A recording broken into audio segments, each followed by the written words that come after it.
Defender of Freedom, uploading data log for days 210 through 222 of the Second Galactic War. Hello Data Archive, we thank you for your continued patience with the delay on these logs, but we have returned, and there is much to catch up on. However, maintaining detailed logs of the Second Galactic War is our highest priority, and we will be dividing the information into 2 reports, with the next one uploading as soon as possible. We look forward to return to a normal distribution cadence looking to the future as personal matters have been settled aboard the Defender of Freedom. Where we last left off, our major order was to defend against terminate outbreaks in the Jinshi sector. In the morning of day 210, democratic date of September 4th, explanations for the system's outage for the lack of details on the previous major order were provided. It seems a comms technician became unlawfully stranded in the server farm, dying due to exposure. Fortunately, the electronics have been replaced and the family of the deceased have been fined for damages.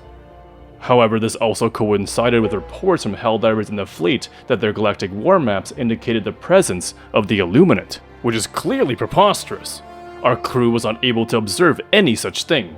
It's important to remember that such rhetoric is also unlawful, and these Helldivers who reported this have also had their families fined. But back to the war, the ongoing defense of Jinshi was supported by the Ministry of Defense, temporarily authorizing the use of the Orbital Napalm barrage.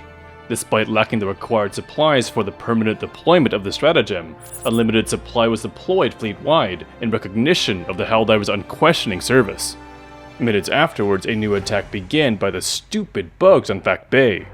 But this was a grand opportunity for Helldivers to test out the new Orbital Napalm barrage stratagem, allowing them to democratically decimate the attack on Gautria, just like ants under several magnifying glasses. Helldivers then reinforced Fact Bay and continued the defense for nearly 2 days.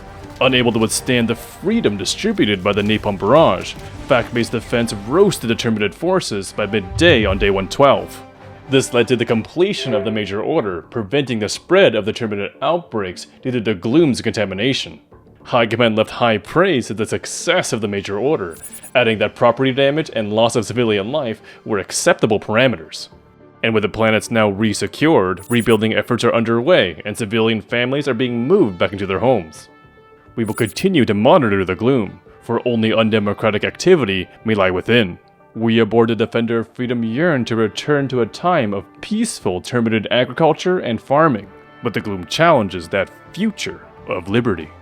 A new major order was then swiftly deployed by High Command, shifting focus back to the automaton front. While Helldivers have been working hard to protect Super Earth families, the scrap metal has been scheming against us, bent on hating freedom. Their target appears to be a repository of titanium on Ember.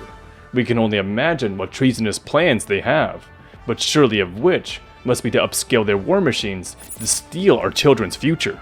We previously received intel from a member within the fleet, indicating a new type of automaton that may be a hint of this new titanium-enhanced strike force. A new type of jump pack automaton was identified, and could be an early indication of what the automatons are planning. But following the receipt of new orders, new attacks were launched into the Talus sector by the automatons. An attack on the frigid Shelt, and a massive attack on the humid and wet Yelavar. The Yelavar system. Yell at what? The Yelavar system. But there's a G! The Yelavar system. Alright, whatever. A massive attack on Yelavar.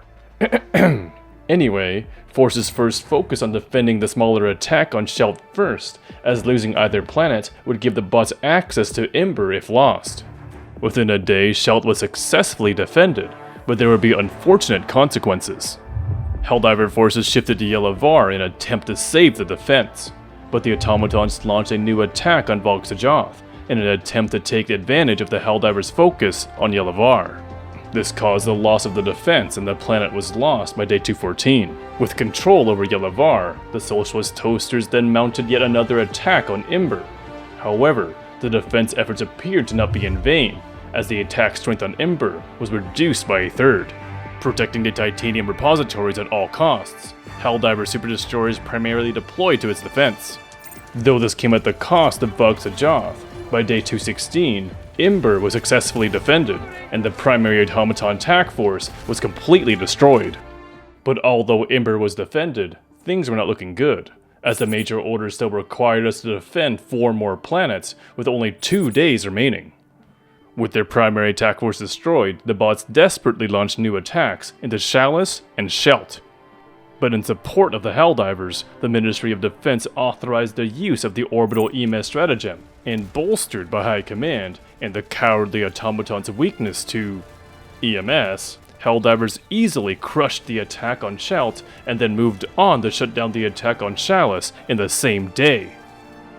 And on day 217, with 2 more successful defenses required, conveniently, the electronic idiots attacked both Claurel and Ember. The desperate and cowardly attempt at obtaining the titanium was shut down once again, our Helldivers finding the scorching heat much less of a concern with their fire-resistant armor. Only requiring 1 more successful defense, Helldivers then redirected back to Claurel. Battles are fierce on the moon planet, but by day 218, with Liberty on their side, the Helldivers were able to successfully defend 4 planets in 2 days. With a photo finish, the Helldivers completed the major order, retaining the titanium deposits on Ember and defending most of the incursions into Super Earth territory. The automaton's efforts to develop a new titanium strike force has been thwarted, and at the very least, delayed. Super Earth citizens can also rest thankfully now, as our titanium repositories have been preserved, allowing them to work another Liberty-filled 20-hour mandated workday. While awaiting new orders, a new Terminid attack broke out on Godtria, which was easily defended by the next day.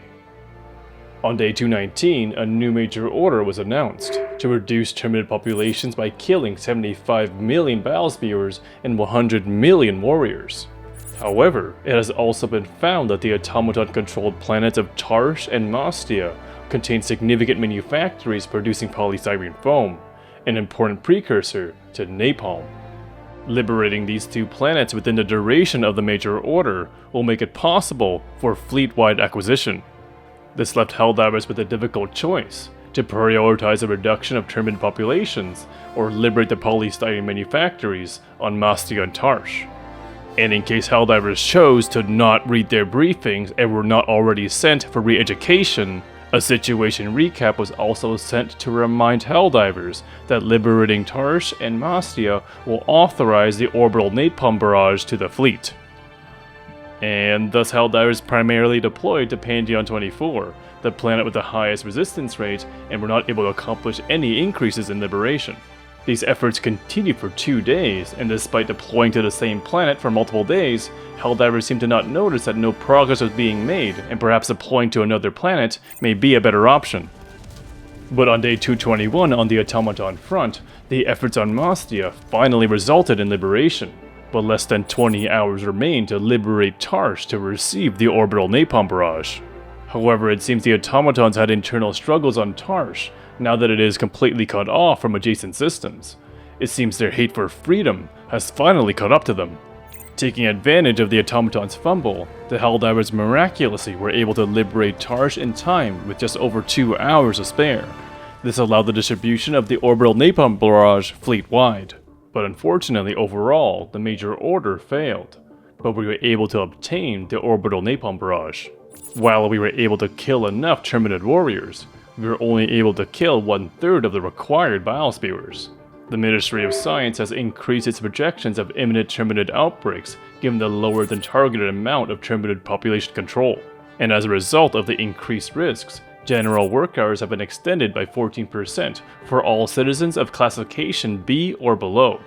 These measures are another demand placed on Super Earth citizens by the fascist threat of the Terminids. No new orders were received for the remainder of day 222, and this concludes this data log data archive. It has been quite some time, but we look forward to continuing the archiving of the Second Galactic War. Please stay tuned for the continued logs catching us up to the current date. As of today, we are deploying Helldivers at Yelavar in preparations for the Democracy Station.